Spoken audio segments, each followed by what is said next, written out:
¿Qué tal, cerveceros? ¿Cómo se encuentran? Pues bueno, bienvenidos al video número 2 de este curso de cerveza casera. Yo soy Saúl Trejo y pues bueno, vamos a continuar con los temas. En el primer video les compartí un poco pues, de los conceptos básicos de qué es una cerveza, un poco de historia. Pues como les digo, en los cursos que hemos brindado en Hago Cerveza, no nos vamos directamente a la fabricación, porque creo que hay partes sustanciales y básicas muy importantes antes de fabricar. Puedes conocer la historia, conocer el concepto de una cerveza y hoy hablar de estilos y de hablar de las guías.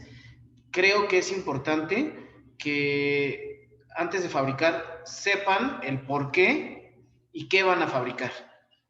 Sepan que existen muchos estilos y que esos estilos se pueden leer, conocer y aprender a través de un documento que incluso pues es gratuito, que son las guías. En este caso hablaremos de la guía BJCP, que es de una corporación norteamericana y que bueno, por la cercanía que tenemos hacia Estados Unidos, pues por lo regular es la guía que nos compete cuando hablamos de alguna competencia. Entonces, bueno, bienvenidos, vamos a dar inicio. Y pues hoy hablaremos de estilos de cerveza y de la guía BJCP.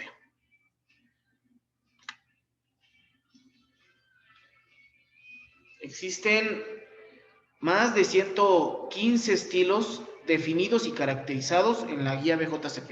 Aquí en esta presentación solo hablo de algunos, menciono algunos, digo solo como nombre, para que se vea obviamente que existen muchos. Y como te podrás dar cuenta, no solo es clara y oscura, como en muchos anuncios ya se menciona, más hablando de cervezas caseras, cervezas independientes, pues hablando de cervezas artesanales, como en un principio se mencionaba, no solo son la clara y oscura que conocíamos en un principio. Existe una amplia gama de estilos, de variedades, de notas, de aromas, en fin. Hablar de una cerveza es hablar de una bebida con mucha tradición, con mucha historia y con mucha variedad principalmente. ¿Cómo se definen estos estilos? Como te menciono, en un momento hablaremos de la guía BJCP, que en esta guía, pues se caracterizan, es decir, se dice cada característica que va a tener cada uno de los estilos conocidos hasta el momento, o estilos clásicos. Creo que continuamente va creciendo este listado de estilos, pero hasta el momento, bueno, la guía BJCP es nuestra referencia, y bueno, los que se mencionan ahí son los más comunes, e insisto, son más de 115. Entonces, ¿cómo se clasifican? Primero se van a clasificar por el tipo de fermentación que tienen. La clasificación más importante radica en el tipo de fermentación y entonces vamos a hablar de que hay estilos lager, que son los estilos que de manera comercial se encuentran con mayor conocimiento, hablando de las marcas comerciales, son las que la mayoría de gente conoce. Y todos ellos son estilos lager.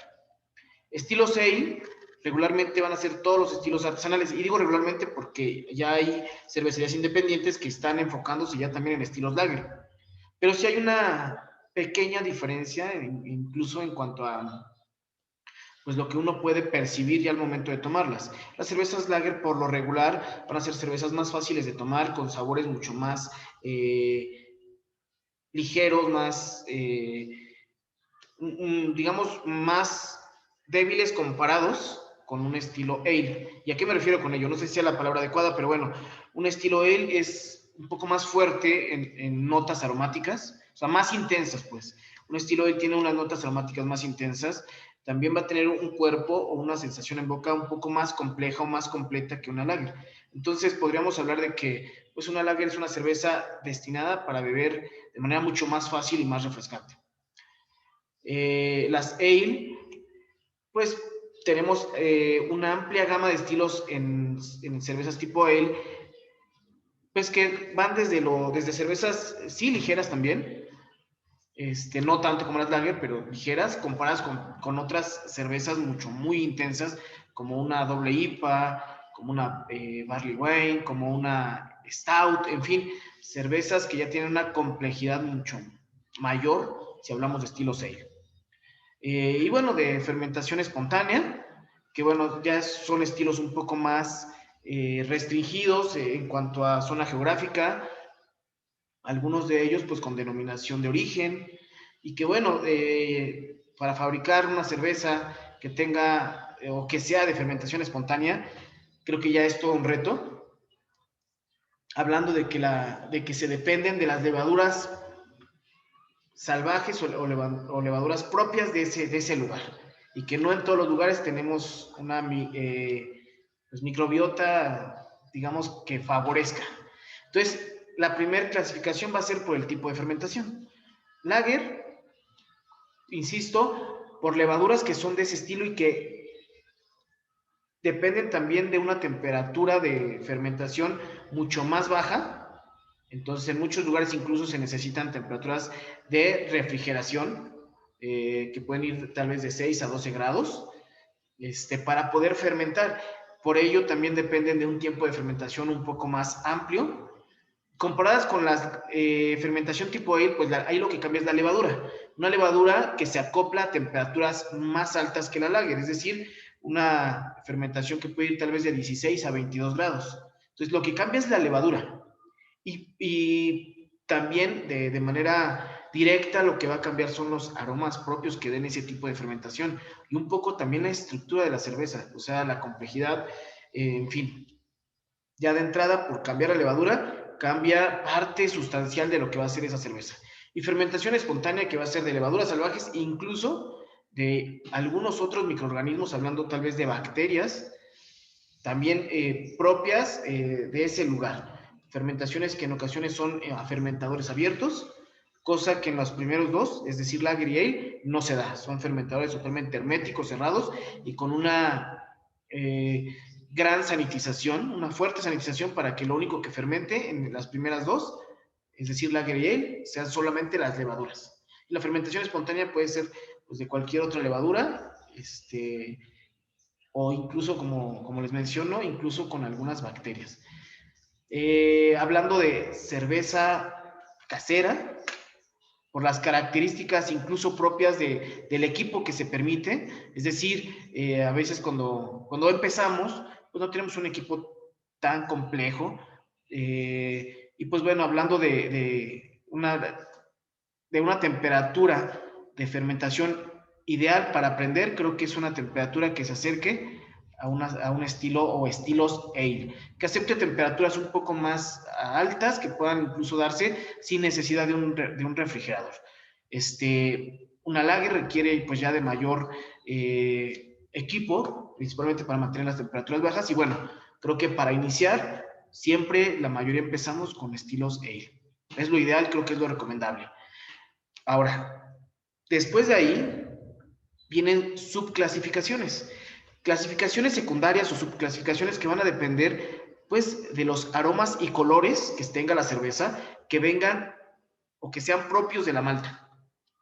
Entonces, podemos tener cervezas tipo lager que tengan colores totalmente dorados, ambarinos,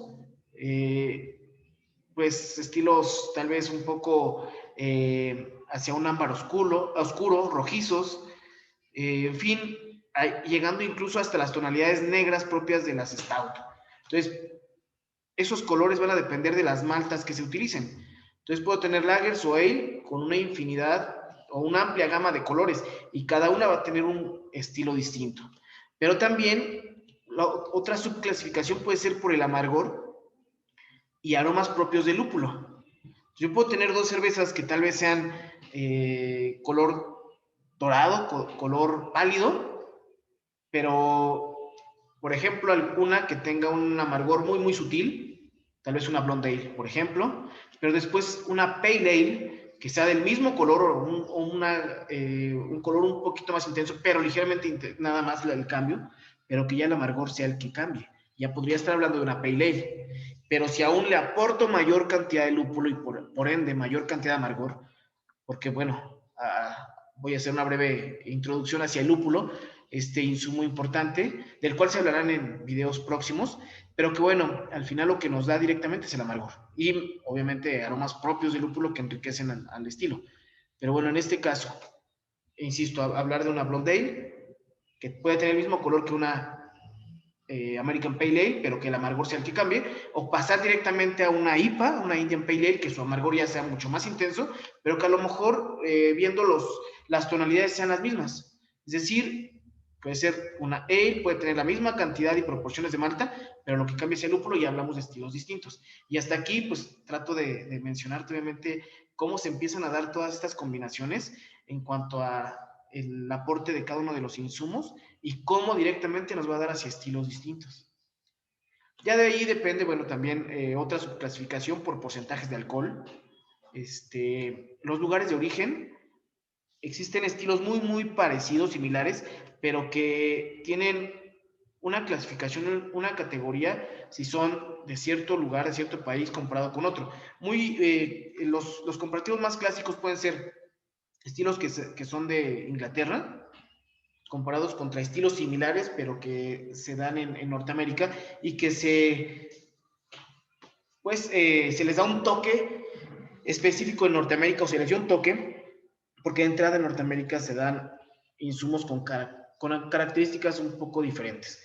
Hablando específicamente de lúpulo, los lúpulos que se podían sembrar y cosechar en Norteamérica tenían una intensidad de amargor mucho más fuerte y aromas distintos a los que se daban en Europa. Entonces, de entrada se americanizaron los estilos que venían de Inglaterra, se empiezan a fabricar en Estados Unidos y ahí pues se les da su toque porque los insumos eran distintos y a través de los años pues bueno, ya se les empieza a dar una clasificación.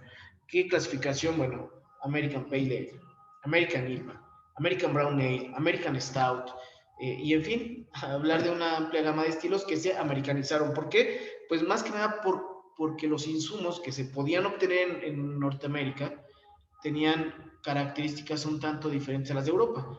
Y como te menciono, se fueron haciendo estilos propios y que ahora, ya en la actualidad, pues sí tienen su propia clasificación cada uno de los estilos. Tenemos Stout, que son de Inglaterra, tenemos Porter, que son de Inglaterra, y tenemos Porter, Stout y cualquier otro que son de América, de Norteamérica, y que se les da ese prefijo de American, y bueno, ya el estilo que viene a continuación. Entonces, pues bueno, el lugar de origen es importante y también hay estilos que se pueden clasificar por características de envejecimiento.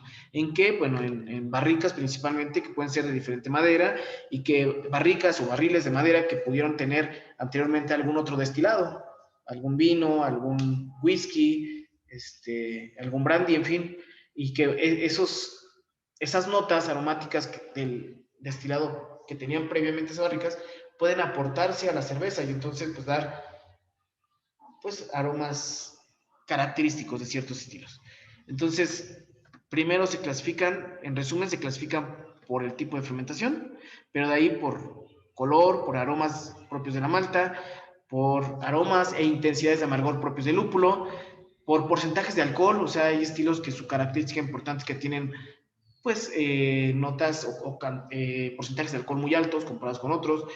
En fin, tenemos varias clasificaciones. Y todo esto donde se encuentra en las diferentes guías. Hay muchas guías a lo largo de todo el mundo. Hay guías que son de Europa, guías propias de países, tal vez guías de Italia, de Alemania, de Bélgica, guías tal vez de Japón, si hablamos de otro continente, pero aquí en América la guía que de alguna manera es muy común utilizar es la guía BJCP.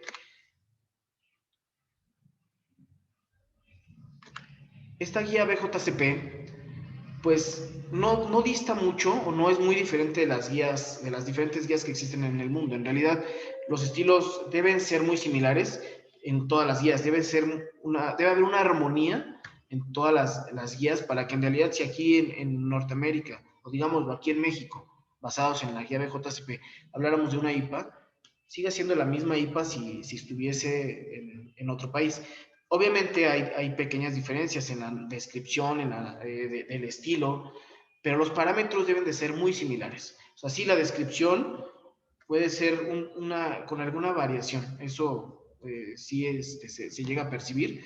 La guía BJCP tiene sus propias formas de redactar cada estilo y pues está un tanto americanizada. Es decir, pues de la forma en la que los norteamericanos conciben cada uno de los estilos. Pero insisto, si se compara con otra guía, no debe ser tanta la variación. tal vez las formas de escribirlo, de redactarlo, las palabras que se utilicen, sean, como insisto, como te menciono, con algunas diferencias, pero en sí, en lo que conlleva el estilo, deberían de ser los mismos. Para que hablar de una IPA, de una Stout, en México, en Norteamérica, sea lo mismo el mismo estilo si lo hablamos en Inglaterra, en Alemania, en Japón, en Australia, en fin, debe estar con alguna armonía. Esta guía BJCP, que es en la que voy a tratar de enfocarme en este video, principalmente se divide en 4 escuelas cerveceras, es decir, en 4 vertientes de origen de estilos. Pues un origen son los estilos de Alemania, que si nosotros pudiéramos de alguna manera resaltar algo sobre los estilos de Alemania es que en estos estilos le dan demasiada importancia a las maltas, o sea, son estilos que de manera general aportan un aroma y una sensación que nos recuerdan más hacia lo que la malta ofrece. Son estilos maltosos, por decirlo de alguna manera. Hay una escuela de estilos de Bélgica que ahí lo que resaltan mucho más, a lo que se les da demasiado aporte o mayor importancia es a lo que ofrece la levadura. Y lejos de la levadura, porque en realidad, digo, la levadura no es solo un insumo, es realmente un microorganismo, un ser vivo que actúa directamente en nuestra bebida para darle, pues bueno, crea obviamente el alcohol, esta levadura, crea el CO2, que pues es la sensación de carbonatación, pero no solo eso, pues le da cierta complejidad y ciertos aromas a nuestra cerveza. Pero bueno, la levadura no es la que se reconoce, en realidad es lo que ofrece a través de la fermentación. Y aquí creo que es importante resaltarlo. Entonces, en los estilos de Bélgica se le da mucho aporte a lo que la levadura aporta a través del proceso de fermentación, aromas propios de la fermentación. Son estilos, en la mayoría de los casos, estilos que el aporte aromático propio de la fermentación es muy, muy rico comparado con otros estilos. Una complejidad muy diferente y que a lo mejor estilos de Norteamérica, por ejemplo, de Inglaterra, en fin. Una tercera escuela, pues, es la de Norteamérica, en la cual, pues, insisto, como la guía BJCP es de Norteamérica, pues, bueno, se le da mucho aporte a estos estilos. Y bueno, en Norteamérica, como te mencioné hace un momento, por esa riqueza natural sobre los lúpulos que se pueden sembrar y cosechar en esta región, en donde tienen aromas, pues, un tanto más cítricos, tal vez con aromas a frutas exóticas, aromas que no son propios de lúpulos europeos, pues bueno, justo el aporte que tienen y la riqueza que tienen los estilos norteamericanos es sobre el lúpulo. Y finalmente, bueno, una cuarta escuela, que digo, en el orden realmente no es que sea importante o no, solo se ordenó así de manera aleatoria en realidad, o sea, no por importancia ni mucho menos, pero bueno, una cuarta escuela es la de Inglaterra. Muchos estilos en realidad tuvieron su origen en Inglaterra, mucho antes que en Norteamérica incluso, ¿no? Y que bueno, ya insisto, llegando a Norteamérica ahí se les dio un toque por esa región geográfica. Pero bueno, en Inglaterra en realidad no hay como tal uno de los insumos que sobresalga más en los estilos, sino en realidad ahí buscan un equilibrio. Vamos a encontrar estilos en donde se resaltan las maltas, incluso las notas aromáticas y amargas propias del lúpulo, pero al mismo tiempo están equilibradas con aromas afrutados propios de la fermentación. En realidad en Inglaterra, en los estilos que son de origen inglés y que tienen pues pues las características justo de la escuela inglesa en realidad lo que buscan es un equilibrio. Es cierto, va a haber estilos en donde se siente un poco más intenso el amargor comparado con las notas de malta, en fin, sí tal vez resalten más algún insumo dependiendo del estilo, pero aún así va a buscar un pequeño equilibrio con todos los otros insumos. O sea, se busca cervezas un tanto equilibradas. Y bueno, pues estos no son los únicos lugares de origen que se mencionan en la guía BJCP. También van a haber estilos de origen irlandés, escocés, francés. Van a haber obviamente otros estilos que son de lugares diferentes a estos 4 países que se mencionaron. Sin embargo, ya son muy pocos los estilos. La gran mayoría se clasifica en el origen de estos 4 países. Ahora, en la guía BJCP hay más de 110 estilos de los que se escriben. ¿Y cómo viene? ¿Cómo lo vamos a leer? Pues bueno, déjame hacer un pequeño paréntesis.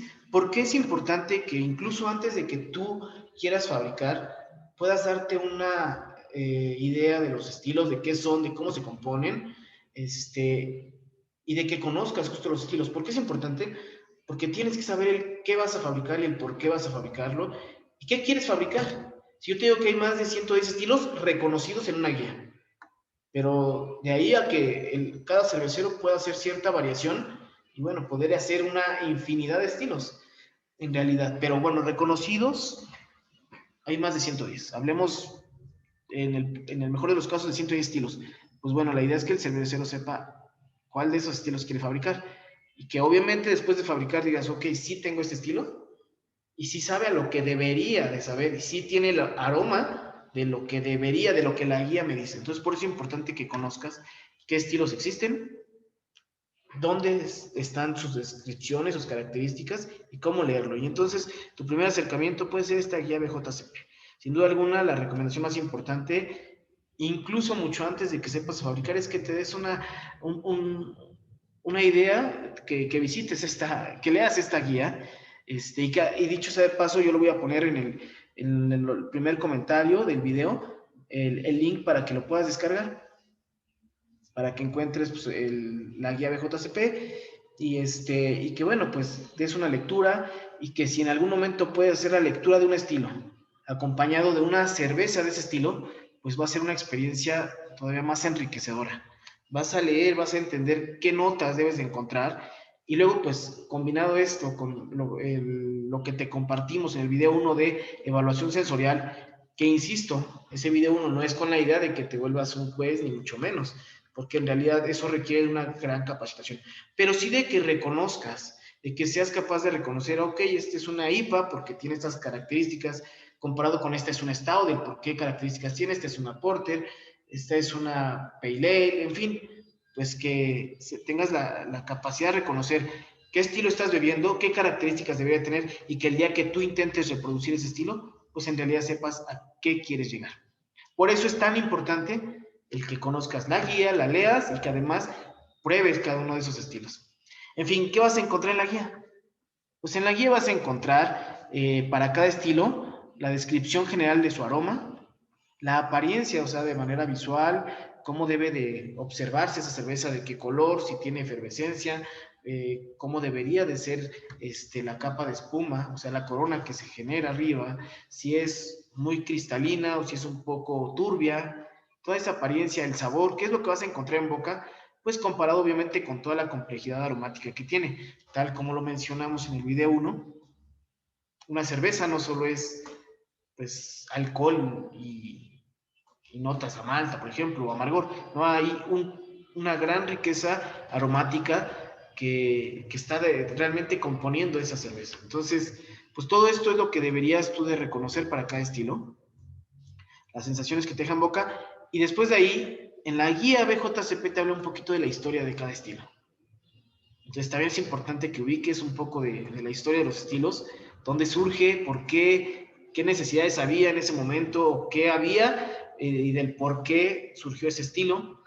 Y en algunos casos ingredientes característicos, tal vez ingredientes característicos por la zona geográfica de la que es originario ese estilo, en fin, ve todo lo que esta guía te puede ofrecer para cada uno de estos más de 110 estilos. Algunos ejemplos comerciales a nivel mundial, obviamente, y también algunos que se pueden encontrar, pues una en Norteamérica, pero por esa cercanía que tenemos, pues cada vez más fáciles también de conseguir aquí en México. Y viene algo importantísimo que se llama estadísticos vitales para cada estilo, que es una tablita como la que voy a mencionarte a continuación. Estos estadísticos vitales, pues nos hablan de atributos que pueden ser medibles. Eso es bien importante. Estos estadísticos vitales para cada estilo hablan de parámetros medibles. Porque, bueno, cuando nos hablan un poco de aroma, ¿cómo mides qué qué tanto aroma tiene, por ejemplo, a limón, a naranja, alguna flor, en fin, qué tanto aroma tiene, tal vez que nos recuerde a mango, al caramelo, al chocolate, al café? O sea, eso no es tan fácil de medir. Cuando hablamos de aromas, posiblemente pues te da la descripción, a lo mejor incluso la intensidad que podrías percibir, pero no te dice qué tanto aroma tiene, no se puede medir. Pero hay algo que se puede medir que nos va a dar la idea incluso de qué tantos insumos vamos a colocar. Y entonces ahí empieza el diseño de una receta, en estos parámetros. Ahora, algo muy importante. Quiero mencionarte que en la guía no vienen recetas. No hay recetas en una guía BJCP, o en casi, bueno, podría atreverme a decir que en ninguna guía van a venir recetas, no te van a decir, viene tanto de esta malta, tanto de lúpulo, no te dice nada de eso, te dice a lo que tienes que llegar. Entonces, cuando un cervecero quiere llegar a acercarse a un estilo, él genera su propia receta, que no va a ser muy diferente a la de otra cervecería para ese mismo estilo. Va a tener ciertas variantes, pero mientras puedan acomodarse a lo que la guía dice, con esas pequeñas variaciones, pues no va a importar, al final seguirá siendo de ese estilo. Pero entonces, para saber cómo diseñarla, vienen estos estadísticos vitales. Primero, vienen los IBUs. Y estos famosos IBUs es la medida en la que nosotros podemos medir el amargor. Estos IBUs nos hablan de qué tan amarga es una cerveza. Solo por mencionarte algo, 20 IBUs es el amargor de una, bueno, no exactamente, pero muy cercano a 20 IBUs, es el amargor que tienen las cervezas comerciales.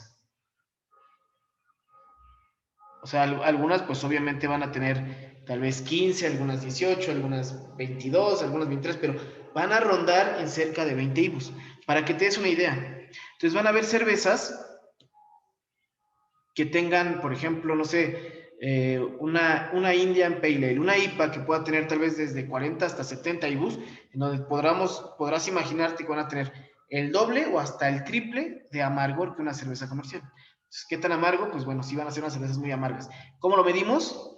Pues obviamente aquí viene esa cantidad de IBUs que debería de tener y por ende la cantidad de lúpulo, el tipo de lúpulo, y bueno, hay algo que va a venir en el proceso del cual vamos a hablar más adelante, el tiempo de isomerización.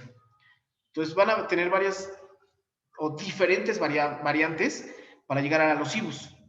Tipo de lúpulo, tiempo de isomerización, que lo vamos a hablar posteriormente en otros videos, cantidad obviamente de lúpulo para lograr las diferentes cantidades de amargor que pudiera tener cada estilo. Y eso se puede medir. Hay fórmulas específicas. Entonces, nosotros vamos a definir nuestra receta en función de los IBUs que queremos lograr.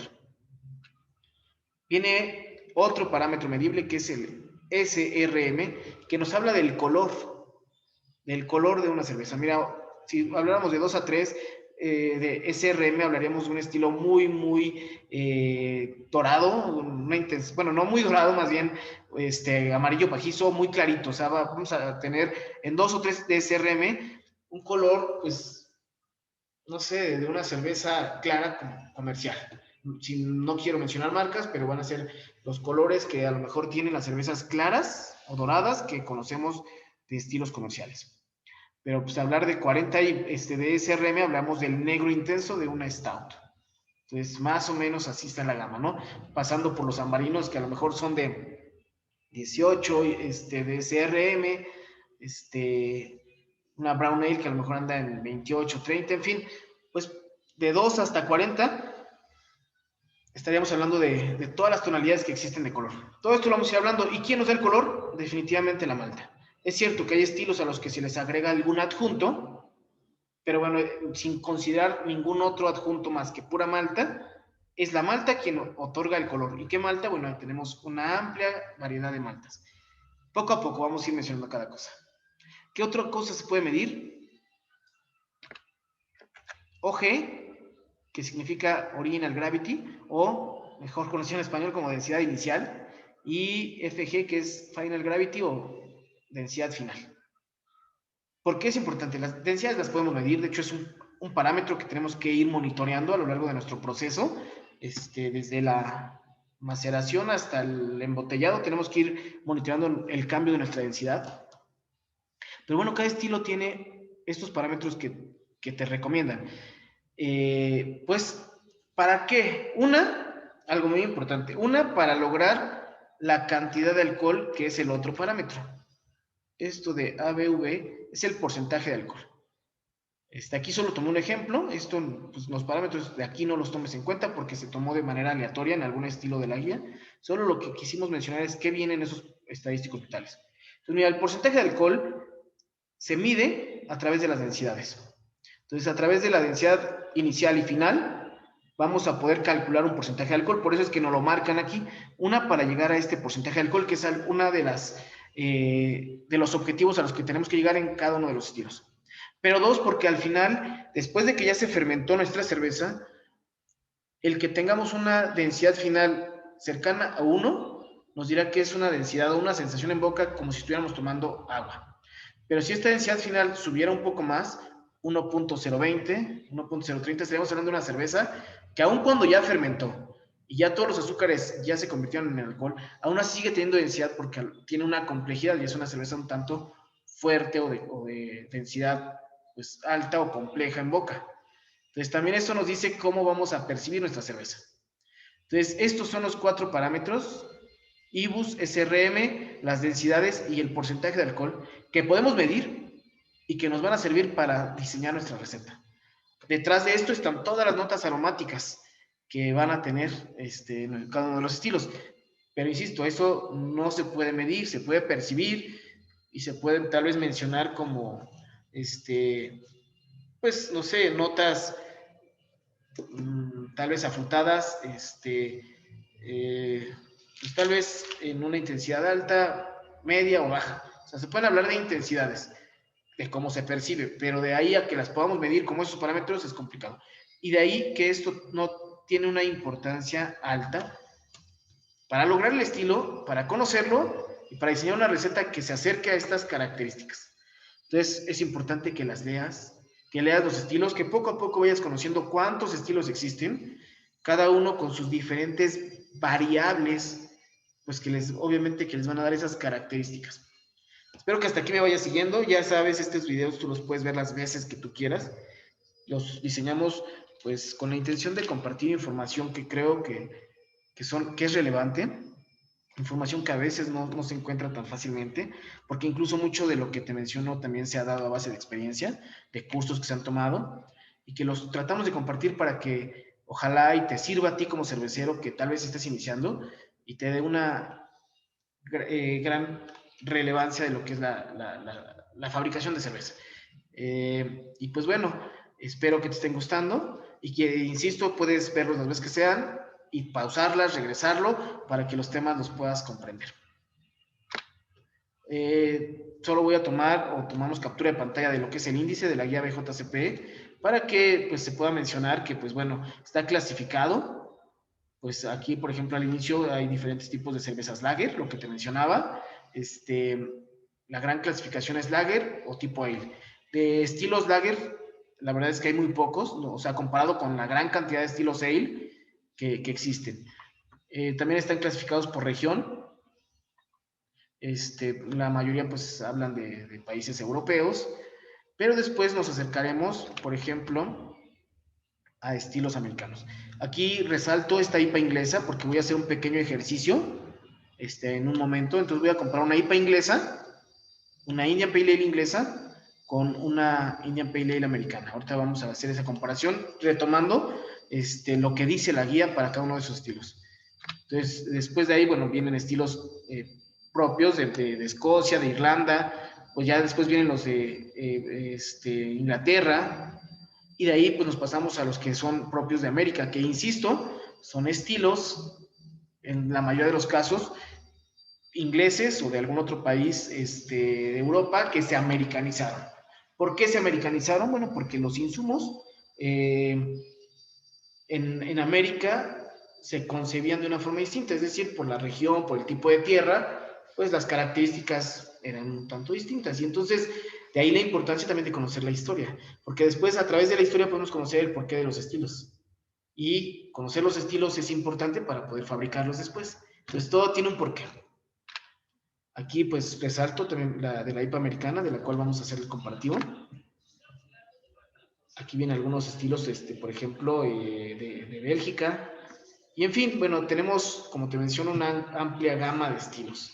Espero tengas la oportunidad de leer poco a poco esa guía, conocerla, y si tienes la oportunidad de leer un estilo acompañado de la cerveza de ese estilo, pues insisto, vas a conocerla mucho mejor y una experiencia sensorial diferente, porque ahora estás conociendo el qué deberías de encontrar de esa cerveza. ¿Vale? Pues mira, lo que te mencionaba, quiero hacer ese comparativo de una IPA americana con una IPA inglesa. ¿Por qué quiero decirte esto? Porque lo que yo te puedo recomendar es que cuando tú leas la guía BJCP, aprendas a leer entre líneas. ¿Qué quiero decir? Que hay palabras clave, que hay palabras que nos van a dar esa característica que va a tener ese estilo. Pero a veces, si lo lees de corrido, a lo mejor no interpretas realmente lo que indica ese estilo. Insisto, palabras clave, y por eso leer entre líneas.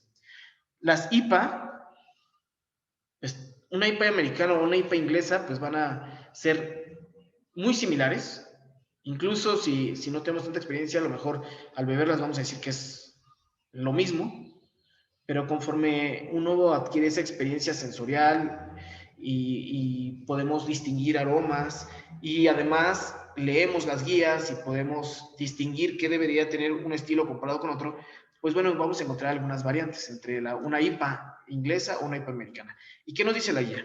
Mira, por ejemplo, de la IPA americana nos dice que es una ale americana pálida, o sea, ahí nos está diciendo que el tipo de fermentación va a ser ale, es decir, de fermentación alta, con temperatura un poco más alta que las lager, que de color, pues va a ser, al hablar de pálida, pues estamos hablando de un dorado incluso a lo mejor llegando a un naranja claro, un dorado intenso, o un amarillo pajizo, o sea, nunca llegando a un amarillo. Entonces, de ahí habla de la fermentación, y nos habla obviamente del color que pudiera tener. Pero después nos dice decididamente lupulada y amarga. Entonces, sin duda alguna, una IPA va a ser amarga. Lo primero que vamos a encontrar van a ser esas notas amargas al beberla. Moderadamente fuerte, nos habla que al hablar de esta fuerza hace referencia mucho al alcohol. Entonces, cuando dice moderadamente fuerte, es de un promedio de alcohol que posiblemente vaya, como lo menciona aquí, de un 5.5 a un 6.5, es decir, un promedio entre 5 y 6 de alcohol, exhibiendo variedades de lúpulos americanos. Y aquí es donde viene parte importante. Variedades de lúpulos americanos. ¿Qué quiere decir? Que si tuviera un lúpulo europeo que tiene unas notas aromáticas diferentes a las americanas, ya no sería una IPA americana. O sea, si no tiene lúpulos que son de origen americano porque tiene notas muy propias de los lúpulos americanos, ya no la podemos clasificar aquí, aun cuando tenga ese amargor. O sea, aun cuando todo lo demás, es decir, cantidades de malta, el amargor, o sea, los IBUs sean los mismos que nos indique los parámetros, el color, todo sea igual, pero si no tiene esas notas aromáticas de lúpulos americanos, ya no es una IPA americana. Es ahí donde viene la importancia de leer bien. O sea, aquí nos dice, tiene que exhibir esos aromas propios de lúpulos americanos, dice modernos o del Nuevo Mundo, que es como se le conoce, el Nuevo Mundo, lúpulos del Nuevo Mundo es de Norteamérica. Dice, el balance es hacia el lúpulo, con un perfil de fermentación limpio, final seco y malta de soporte limpia, que nos dice que permite una creativa gama de carácter a lúpulo brillar a través de ello. Es decir, pues bueno, sí va a tener obviamente esas notas a malta, pero en realidad, si yo busco un equilibrio, en realidad no va a haber una misma intensidad de las notas del lúpulo con las de la malta. El lúpulo va a ser el protagonista importante de esta cerveza, tanto en sabor como en aroma. Entonces, ahí viene la importancia. En aroma dice un prominente a intenso aroma a lúpulo, con una o más características de lúpulos americanos, ya sean cítricas, y aquí vienen las notas que vamos a encontrar, notas cítricas, florales, pináceas, resinosas, especiadas o a frutas tropicales. Cítricas creo que es las que más debería de tener, frutas tropicales, porque son los característicos de las notas aromáticas provenientes, bueno, de lúpulos provenientes de América. Como cuáles, pues dice frutas de carozo, bayas, melón, etc. Muchas versiones utilizan dry hopping y pueden tener un aroma a lúpulo fresco adicional. Esto es deseable, pero no requerido. Y bueno, pues nos viene otra parte, comparación de estilos. Dice, más fuerte y altamente lupulada que una ale americana pálida. En comparación con una IPA inglesa, tiene menos del carácter inglés, a malta, lúpulo y levadura. Es decir, ahorita lo vamos a leer, en una IPA inglesa va a tener notas de malta, tanto un poco de fermentación más altas. Aquí en la americana, casi toda la intensidad aromática va a ser de lúpulo y lúpulo que sea americano. Entonces, insisto, tenemos que leer entre líneas. Y pues bueno, nos vienen los estadísticos vitales. IBUs de 40 a 70. Entonces tiene mínimo el doble del amargor de una cerveza comercial, o máximo, incluso el triple, un poco más del triple de amargor. Entonces es una cerveza amarga. Del color de 6 a 14. Entonces, un dorado casi llegando a lo que puede ser un naranja claro. ¿Sí? No es ambarino. Y de alcohol de 5,5 a 7,5. Entonces, como lo decía aquí, es moderadamente fuerte. Es decir, si una cerveza comercial puede tener de 3 a 4 grados de alcohol, pues esa tiene un poquito más, obviamente, 5,5 a 7,5 de alcohol. ¿Qué nos dice ahora una IPA inglesa? Pues bueno, de entrada decirte que casi los parámetros van a ser los mismos. De amargor de 40 a 60, o sea que doble o triple. En una IPA americana todavía se acepta un poco más de amargor, pero bueno, si una IPA americana o una IPA inglesa tuvieran 50 IBUs, en cuestión de amargor serían los mismos para ambos. Color, pues es muy parecido, de 6 a 14, entonces en color puede tener el mismo color, ya sea americano o inglesa. Y de alcohol, mira, de 5 a 7,5, o sea que si ambas tuvieran 6, insisto, serían, a simple vista serían la misma cerveza. Entonces, ¿qué los diferencia? ¿Qué diferencia una IPA inglesa de una IPA americana? Vamos a leerlo. Nos dice, una ale británica pálida, lupulada, moderadamente fuerte, muy bien atenuada, con un final seco y un aroma y sabor lupulado. Pues al parecer hasta aquí, pues casi nos está diciendo lo mismo que nos decía la IPA americana.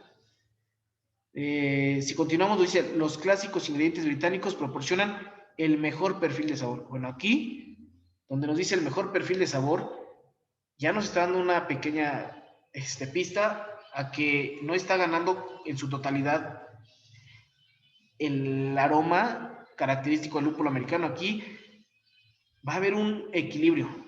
Aquí ya no está hablando, dice, los clásicos ingredientes.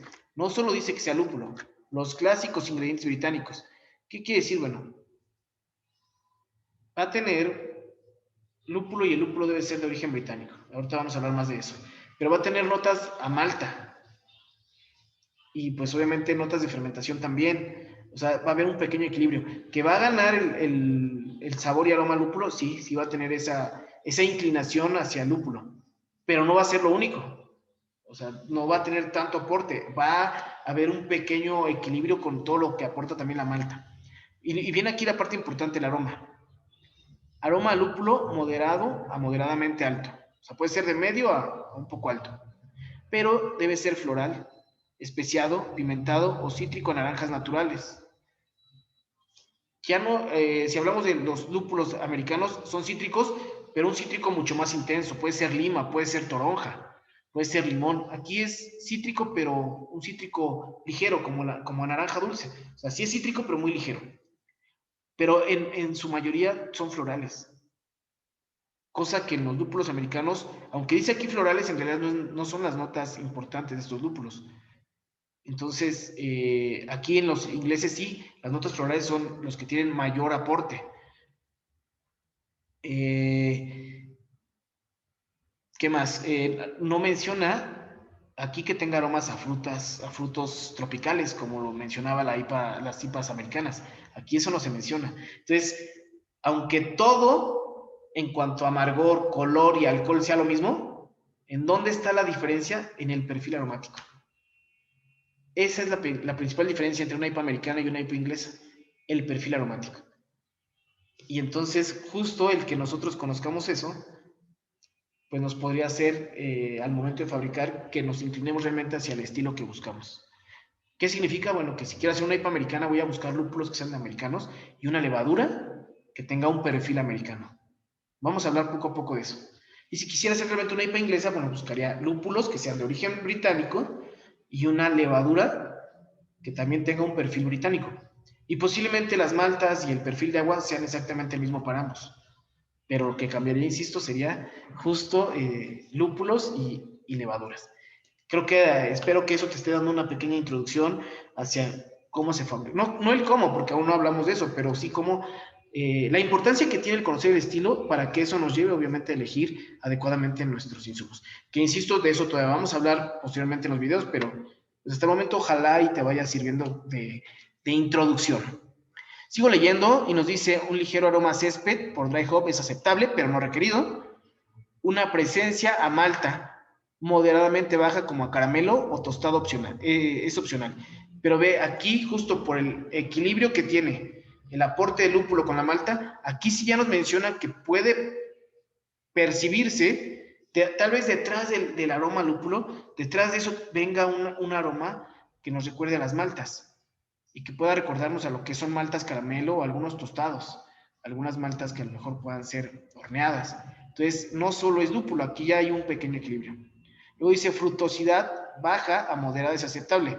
Esta palabra de frutosidad en realidad más bien hace referencia a las notas de fermentación, porque las notas de fermentación nos recuerdan mucho a frutas. Entonces, ya nos están hablando de tres notas, lúpulo, malta y también los famosos ésteres de fermentación. Entonces, insisto, hay un equilibrio, aunque sí, la inclinación va hacia el lúpulo, pero o se busca un pequeño equilibrio. Algunas versiones pueden tener notas sulfurosas, aunque este carácter no es mandatorio. Y bueno, viene otra parte de comparación de estilos y vienen los estadísticos vitales que en realidad casi son los mismos. ¿Qué es lo que está cambiando? El perfil aromático.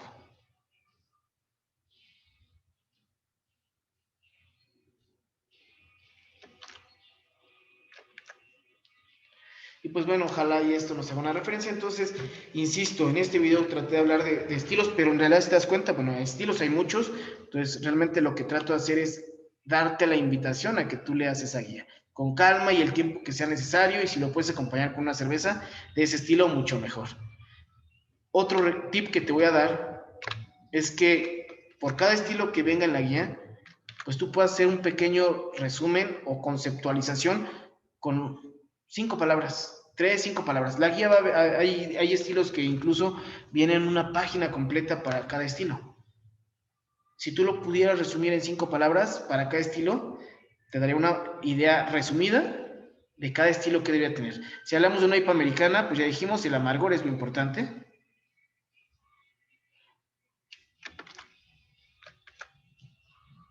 Pero también algo muy importante es las notas a lúpulos americanos.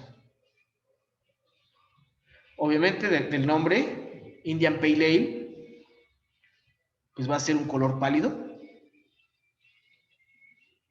Y también una fermentación tipo ale. Esto es lo que yo podría resumir. Digo, podría tal vez mencionar algunos otros parámetros, como el decir a qué tiene que ser o cuál tendría que ser el perfil aromático de los lúpulos americanos. Pero bueno, con estas 4 yo ya identifico, tiene que ser una cerveza, donde lo que gane sea las notas de lúpulo. Una IPA inglesa, pues sigue siendo lo mismo. Lo mayor, la característica importante es el amargor que tiene. Solo que aquí va a tener notas a lúpulos británicos.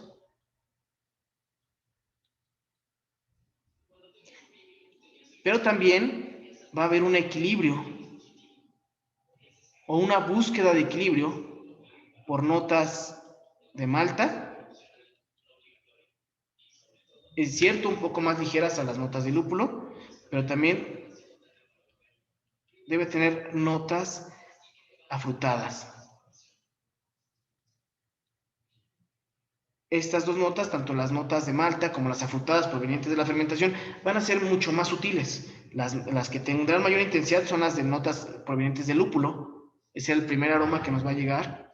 Y van a ser lúpulos británicos, que son más florales. Lo mencionamos hace un momento y la misma guía lo dice. Pero ya hablamos de un pequeño equilibrio, donde acá en realidad casi todo el poder y el perfil se lo llevaba el lúpulo americano. También obviamente va a ser de un color pálido, y pues también va a ser una fermentación tipo ale. Entonces, si tú pudieras para cada estilo hacer un pequeño diagramita, 4 o 5 palabras, eso te ayudaría para que conceptualices en la mente lo que ese estilo tiene de mayor aporte. Espero te sirva el tip e insisto, espero que la puedas leer. En el primer comentario pondremos un link para que tú puedas descargar esa guía BJCP. Sin embargo, tú puedes en cualquier buscador poner así guía BJCP en versión PDF y la puedes descargar. Y pues bueno, yo te agradezco mucho. En la próxima clase ya ahora sí hablaremos de los insumos. Primero hablaremos de la malta y el lúpulo, qué nos aporta cada uno de ellos. Qué es, qué tipos de malta y qué tipos de lúpulo existen. Pues posteriormente en otro video hablaremos ya de lo que es el agua y la levadura, para que posteriormente hablemos ahora sí ya de proceso. Nos vamos a ir poco a poco para que los videos los puedas disfrutar, leer, ver con calma, y que espero que estos videos te sirvan. Los estamos haciendo con mucho cariño para que los cerveceros que están apenas iniciando pues tengan una idea mucho más clara, ¿no? Que sean videos que realmente expliquen un poco, tal como a todos nos hubiera gustado que nos explicaran en un principio, pues un poco a detalle y con una redacción y espero que sean de tu agrado. Si es así, pues ojalá y puedas irnos siguiendo en nuestra página de Facebook, Hago Cerveza, o igual en nuestra página de YouTube, para que puedas enterarte de todos los videos que vamos a ir subiendo y que eso te ayude a, pues a entender y después a replicar el proceso. Muchas gracias y que tengas un excelente día.